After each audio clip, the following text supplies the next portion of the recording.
Come on, this is what you wanted. Sign it. The divorce papers landed on my desk with the same casual indifference Vanessa used when she'd tossed yesterday's newspaper into the trash. 23 years of marriage, reduced to a manila envelope with my name scrawled across it in her sharp lawyer handwriting. "Carter Hawthorne," I muttered, reading my own name like it belonged to someone else. "Congratulations, you're officially a test-run husband." That phrase still burned. 3 weeks ago, at Vanessa's law firm opening party, I'd overheard her and her office manager, Julia, laughing about test-run husbands, men who served their purpose until something better came along. The crowd had erupted in laughter when Vanessa announced, "Well, look who's here, my very own test-run husband." I should have walked out then. Instead, I'd stood there like an idiot, holding my whiskey while 200 people in expensive suits laughed at the punchline that was my marriage. Now, sitting in my home office at 2:47 p.m. on a Tuesday, I finally understood the joke. Vanessa Hawthorne, ambitious attorney and founding partner of Bishop and Hawthorne Law, had decided to upgrade from her current model. My phone buzzed. A text from Vanessa. "Sign the papers. Trent and I are taking the firm international. You'll get the house and Emily on weekends. Don't make this ugly." Trent Bishop, her co-founder, business partner, and apparently my replacement. 41 years old, divorced, drove a Tesla Model S, and wore suits that cost more than most people's monthly rent. The kind of man who called everyone chief and somehow made it sound condescending. I pulled up my laptop and started typing. First, I canceled our joint credit cards, then our shared investment accounts, then the $20,000 monthly transfer I'd been making to support her law firm's startup costs. Finally, I called my financial advisor. "Richard, it's Carter. I need to pull my investment from Bishop and Hawthorne Law, all of it." That's $2 million, Carter. Are you sure?" "Never been more sure of anything in my life." 20 minutes later, my phone started ringing. Vanessa's name flashed across the screen. I let it go to voicemail. Then it rang again and again. By 4 p.m., I had 47 missed calls. My daughter Emily burst through the front door, her backpack hitting the floor with a thud. At 12, she had Vanessa's sharp intelligence, but my sense of humor, a dangerous combination. "Dad, why is Mom screaming into her phone in the driveway?" I looked out the window. Vanessa sat in her BMW, gesticulating wildly while talking on her phone. Even from a distance, I could see the panic in her movements. "Your mother and I are getting divorced, Em." Emily nodded slowly. "Because of Uncle Trent?" The question hit me like a slap. "What do you know about Uncle Trent?" "He's not really our uncle, right? And he stays over sometimes when you're traveling for work. Mom told me not to mention it." She paused, studying my face. "I'm not stupid, Dad." "Smart kid. Too smart for her own good sometimes." "No, you're not stupid. And yes, because of Uncle Trent." My phone rang again. This time it was Nate Morrison, my best friend since college, and the only ex-cop I knew who'd traded his badge for a private investigator's license. "Carter, buddy, I just got a very interesting call from someone claiming to be your wife's business partner. Apparently, you've ruined their lives, and they want to hire me to investigate you for fraud." I couldn't help but laugh. "Did you take the case?" "Hell no, but I am curious about what you did to make a grown man cry over the phone." "I pulled my investment from their law firm." "The whole thing?" "Every penny." Nate whistled low. "You magnificent fool. They're probably scrambling to cover their overhead right now. That's the idea? Want some company? I'm thinking your evening might get interesting." As if on cue, someone pounded on my front door. Hard, angry knocks that echoed through the house. "Nate, you might want to hurry." I hung up and walked to the door, Emily trailing behind me. Through the peephole, I could see Trent Bishop standing on my porch, his usually perfect hair disheveled, his expensive suit wrinkled. I opened the door. "You son of a witch!" Trent's face was red, spittle flying as he spoke. "You can't just destroy a business because your feelings got hurt." "Actually, I can. It's my money. We have contracts, obligations. You're going to bankrupt us." I leaned against the doorframe, enjoying his panic. "That's unfortunate. Maybe you should have thought about that before you started sleeping with my wife." "Daddy," Emily whispered behind me, "should I call 911? Trent's eyes darted to Emily, then back to me. "This isn't over, Carter. Vanessa and I won't let you destroy everything we've built." "Everything you've built with my money? In my wife's bed?" I stepped closer, and Trent actually took a step back. "Here's what's going to happen, Trent. You're going to walk back to your overpriced car, drive away from my house, and pray I don't decide to get creative with my revenge. You're threatening me? I'm promising you. Trent opened his mouth to respond, but Vanessa's voice cut through the evening air. Trent, get in the car. We're going to fix this. He looked at me one more time, his jaw working like he wanted to say something else. Instead, he turned and walked away. I watched them drive off, Vanessa's BMW disappearing around the corner with squealing tires. Dad? Emily's voice was small behind me. Yeah, kiddo? Are you going to be okay? I closed the door and turned to face my daughter. She looked worried, older than her 12 years. Em, your old man is about to show your mother and Uncle Trent what happens when you mistake kindness for weakness. She smiled then, the first real smile I'd seen from her in weeks. Can I help? 3 days later, I discovered Vanessa had lied about more than just her relationship with Trent. According to Emily, who had overheard a phone call, Vanessa wasn't attending a crucial legal conference in Miami, as she'd claimed. She was on a luxury cruise with Trent and half her staff. She said something about celebrating their new partnership, Emily reported over breakfast, and she laughed about how you were probably sitting at home feeling sorry for yourself. I called Nate. I need a favor, a big one. I'm listening. Can you track a cell phone? Depends on whose phone and why you want to know. I explained about the cruise. Nate was quiet for a long moment. Carter, what exactly are you planning? I'm planning to crash their party. That's actually not a terrible idea. Give me an hour. Nate called back with coordinates. Vanessa's phone was pinging from a Royal Caribbean ship currently docked in Nassau. They're scheduled to be there until 8 p.m. tonight, Nate said. If we move fast, we could catch them. We? You think I'm missing this? I've got a buddy with a boat.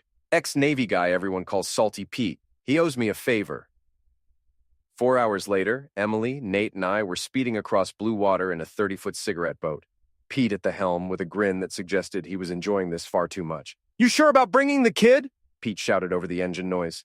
She's the one who figured out where they were, I shouted back. Besides, she wants to see her mother get what's coming to her. Emily, wearing a life jacket and sunglasses, gave Pete a thumbs up. This is the best day ever.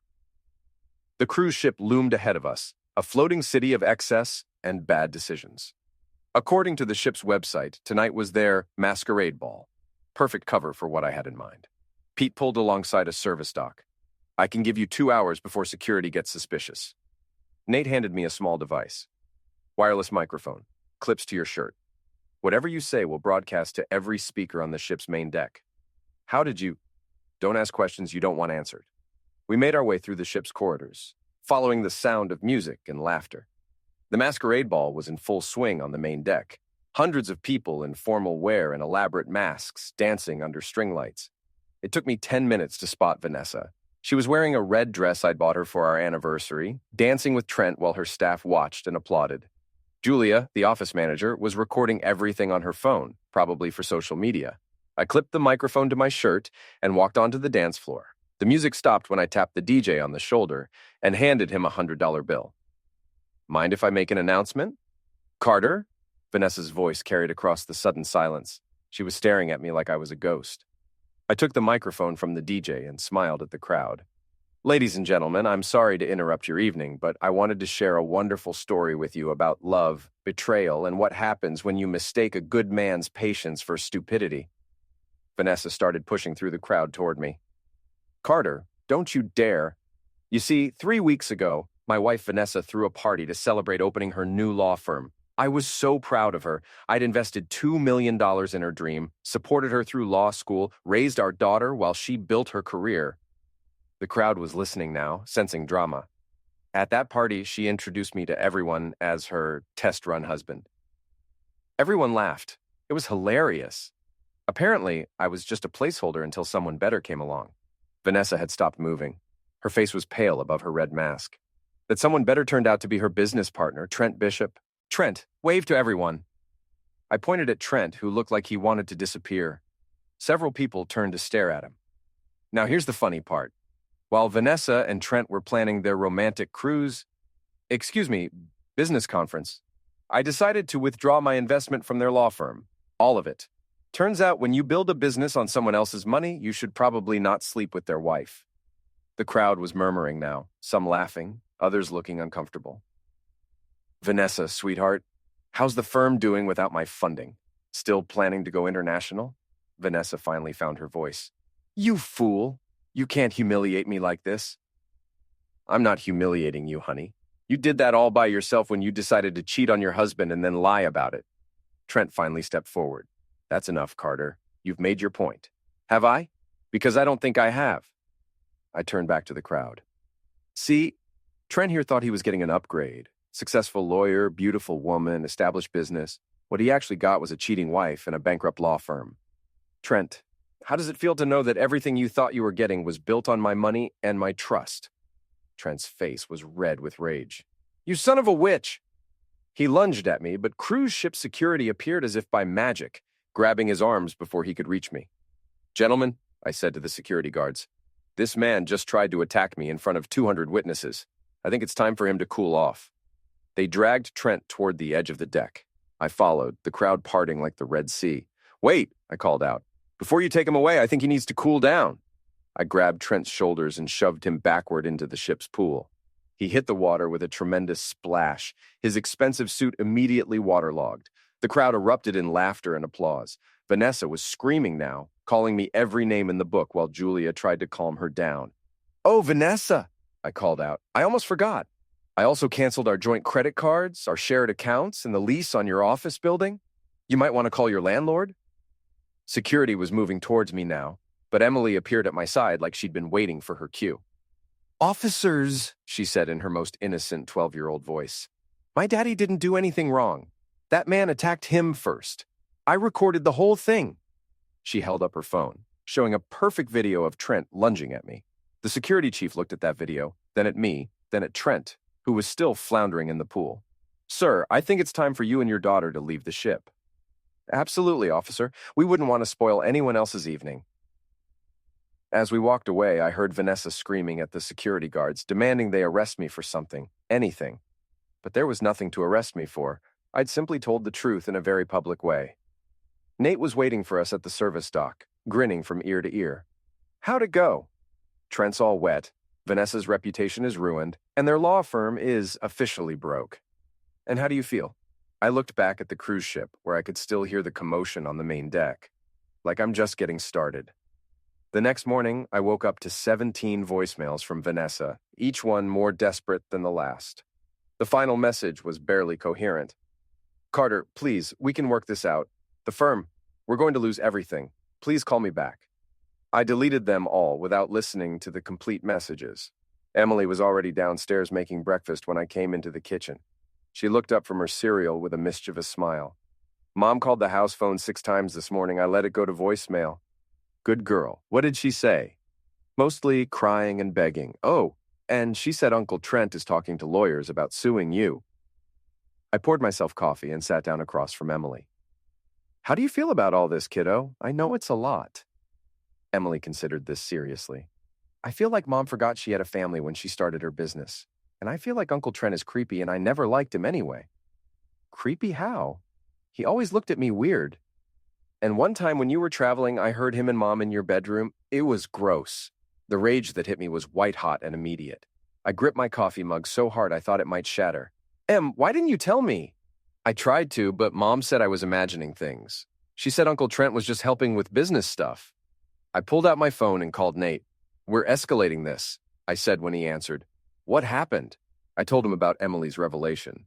Nate was quiet for a long moment. Carter, I need you to stay calm. We're going to destroy them, but we're going to do it smart. Legal, complete. I'm listening. Meet me at my office in an hour.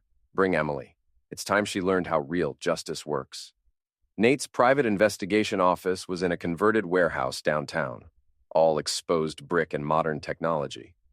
Emily was fascinated by the surveillance equipment and computer screens. Okay, Nate said, pulling up several files on his main computer. I spent last night doing research. Bishop and Hawthorne Law is in worse shape than we thought. He showed us financial records, emails, and phone logs. They've been operating on your investment and credit for 8 months. Without your money, they can't make payroll, can't pay rent, and they've got 3 major cases they can't afford to pursue. How did you get all this? Nate grinned.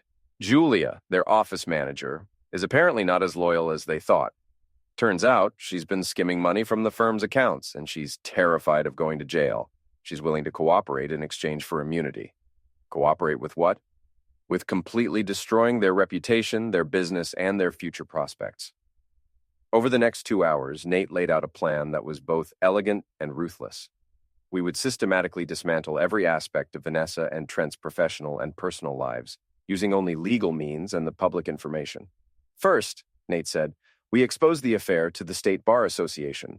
Sleeping with your business partner while married to someone else might not be illegal, but it's definitely unethical when it involves misusing a client's funds. My funds, I corrected. Exactly. Second, we make sure everyone in the legal community knows what happened. Lawyers gossip worse than high school students. And third? Third, we destroy Trent personally. His ex-wife is already suspicious about his finances. If she finds out he's been hiding assets and cheating on his alimony payments... Emily looked up from the surveillance equipment she'd been examining. Can I help? Nate and I exchanged glances. This is pretty serious stuff, I said. Dad, Mom humiliated you in front of everyone you know. She cheated on you, lied to me, and she's trying to steal half of everything you worked for. I want to help. I looked at my 12-year-old daughter, seeing Vanessa's determination, but also something else, a sense of justice that was purely her own. What did you have in mind? Emily smiled, and for a moment she looked exactly like me. Mom thinks I don't understand technology, but I know all her passwords. I know her social media accounts, her email, her calendar. I know things about her and Uncle Trent that they don't think anyone knows. Nate leaned forward. Such as the fact that they've been planning this for 6 months. They have emails about getting divorced, about taking Dad's money, about how stupid Dad is for trusting them. The rage was back, but this time it was cold and focused. Show me. For the next hour, Emily walked us through months of evidence. Emails between Vanessa and Trent planning their affair, their business strategy, and their exit plan. Text messages mocking me, my job, my pathetic devotion to our marriage. Financial records showing how they'd been systematically moving money around to hide their relationship and their plans. Jesus, Carter, Nate said, scrolling through the evidence. They weren't just cheating on you. They were planning to rob you blind. Not anymore, they're not. I stood up and walked to the window, looking out at the city where Vanessa was probably scrambling to save her failing business. Nate, how long would it take to get this information to the right people? Give me 4 hours. Emily, how would you feel about visiting your mother's office? What are we going to do? I smiled at my daughter. My partner, in this carefully orchestrated revenge, we're going to give her a chance to apologize. And when she refuses, we're going to watch her world burn down around her. Emily clapped her hands together. This is going to be awesome. Bishop and Hawthorne Law occupied the 15th floor of a downtown high-rise, all glass walls and expensive furniture that I'd helped pay for. When Emily and I walked into the reception area at 2 p.m., Julia looked like she'd been crying. Mr. Hawthorne, she said, her voice shaky. Vanessa is in a meeting with... No, she's not, I interrupted. She's hiding in her office hoping I'll go away. Tell her I'm here with Emily and I have something she needs to see. Julia picked up her phone with trembling hands. Vanessa, Carter's here with Emily. He says he has something to show you. I could hear Vanessa's voice through the phone, sharp and angry. She'll see you now, Julia said. Emily and I walked through the office toward Vanessa's corner suite. The place felt different now, desperate somehow. Staff members avoided eye contact, and I could see moving boxes stacked in some of the offices. Vanessa was sitting behind her desk when we entered, trying to look composed. Trent was there too, wearing a different expensive suit, but looking haggard. Carter, Vanessa said, I'm glad you're here. We need to talk about the situation rationally. Rationally? I sat down across from her, Emily taking the chair next to me. You want to talk rationally about how you've been planning to cheat me out of my money for 6 months? Trent leaned forward. Now wait just a minute. Shut up, Trent. I didn't even look at him. Adults are talking. I pulled out my phone and set it on Vanessa's desk. Emily, would you like to read your mother some of her emails? Emily cleared her throat and began reading from my phone screen. Email from Vanessa to Trent, dated 6 months ago. Carter is so pathetically grateful for any attention I give him. He'll never suspect what we're planning. The fool actually thinks I love him. Vanessa's face went white. Emily, stop! Email from Trent to Vanessa, same date. Once we get the business established with his money, we can divorce him and take half of everything else. He's too nice to fight dirty. That's enough. Vanessa stood up, her composure finally cracking. Oh, we're just getting started, I said calmly. Emily, tell them about the financial records. Emily smiled sweetly at her mother. Mom, did you know that moving money around to hide it from your spouse is called dissipation of marital assets? And that it's illegal? Trent was staring at Emily like she'd grown a second head. She's 12 years old. How does she? She's 12 years old and smarter than both of you combined, I said, which admittedly isn't saying much. Vanessa sat back down heavily. What do you want, Carter? I want you to admit what you did. I want you to apologize to Emily for lying to her and using her to cover up your affair. And I want you to sign over your parental rights so she never has to see you again. I'll never sign away my rights to my daughter. Then I guess we'll do this the hard way. I stood up and walked to the window, looking down at the street 15 floors below. Vanessa, in about 10 minutes, every lawyer in this city is going to receive an email containing evidence of your affair, your financial misconduct, and your plans to defraud me. The State Bar Association is getting the same information. You can't. I can and I have. Trent, your ex-wife is also getting copies of everything, including the financial records showing how you've been hiding income to avoid paying proper alimony. Trent jumped to his feet. You son of a witch. I'll sue you for maltreatment. With what money? Your law firm is bankrupt, remember? I turned back to face them both. But here's the really beautiful part. Julia has been cooperating with investigators for the past week. She's provided evidence that you've both been using client funds for personal expenses. That's not just unethical, it's criminal. Vanessa looked at her office door, where Julia was visible through the glass wall, talking on the phone. Julia is facing embezzlement charges of her own, I said. She's willing to testify against you in exchange for a plea deal. The office door opened and Nate walked in carrying a folder. Sorry to interrupt, he said, but I thought you'd want to know that Channel 7 News is downstairs. Apparently someone tipped them off about a major law firm scandal. Vanessa looked like she was going to be sick. Carter, please. We can work something out. I'll give you everything. The business, the house, whatever you want. What I wanted was a faithful wife and an honest marriage. Since you couldn't provide that, I'll settle for watching you lose everything you stole from me. Emily stood up and walked over to her mother's desk. Mom, you hurt my dad. You lied to me. You brought that creep into our house and made me keep secrets. I don't want to see you anymore. Vanessa reached for Emily's hand, but Emily stepped back. Sweetheart, I'm still your mother. No, Emily said firmly. A real mother wouldn't do what you did. The office door burst open and 3 reporters with cameras pushed their way in. Ms. Hawthorne, is it true that your law firm has been using client funds for personal expenses? Mr. Bishop, how do you respond to allegations that you've been hiding income from your ex-wife? Vanessa and Trent looked trapped, cornered animals with nowhere to run. I took Emily's hand and walked toward the door. Gentlemen, I said to the reporters, I believe you'll find all the documentation you need with the State Bar Association. Ms. Hawthorne and Mr. Bishop have no comment at this time. As we left the office, I could hear Vanessa screaming at the reporters to get out, her voice high and desperate. In the elevator, Emily looked up at me. Dad, are we the bad guys? I thought about that for a moment. Sometimes good people have to do hard things to stop bad people from hurting others. Your mother and Trent made their choices. We're just making sure they face the consequences. Emily nodded solemnly. Good, because I want them to pay for what they did to you. The elevator doors opened on this ground floor, where more reporters were waiting. Mr. Hawthorne, can you comment on your wife's alleged financial misconduct? I stopped and faced the cameras. My wife made her choices. Now she gets to live with the consequences. That's all I have to say. As we walked away, I heard one reporter say to another, This is going to be huge. A law firm scandal, embezzlement, infidelity. It's got everything. Emily squeezed my hand. What's next, Dad? I smiled down at my daughter, my partner in this carefully orchestrated justice. Next, we go home and wait for your mother to realize that her old life is over. 2 weeks later, Vanessa showed up at our house at midnight, drunk and desperate. I heard her pounding on the door and found her on the porch. Mascara streaked down her face, wearing the same clothes she'd had on 3 days earlier. Carter, please, she slurred. I need to talk to you. I stepped outside, closing the door behind me so Emily wouldn't wake up. Vanessa, you're drunk. Go home. I don't have a home. They evicted me from the apartment. The firm is gone. Trent left town after his ex-wife got him arrested for contempt of court. I looked at the woman I'd been married to for 23 years. She looked broken, defeated, nothing like the confident attorney who'd humiliated me at her opening party. That's unfortunate. Carter, I'm sorry.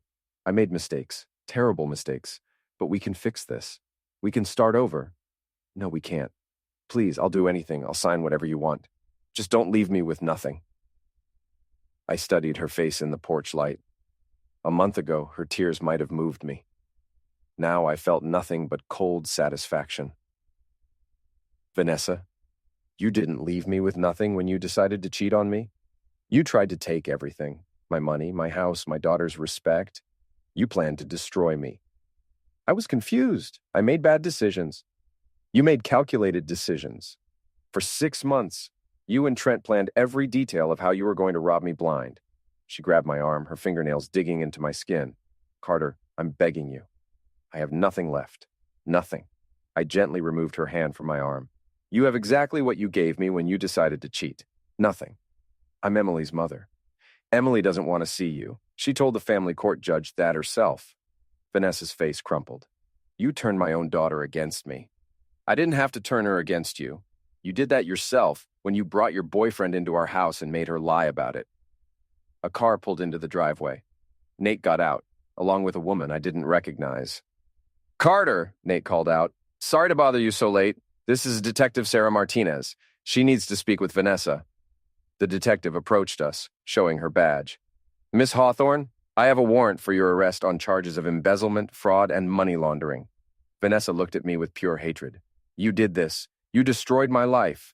No, Vanessa, you destroyed your own life. I just made sure everyone found out about it.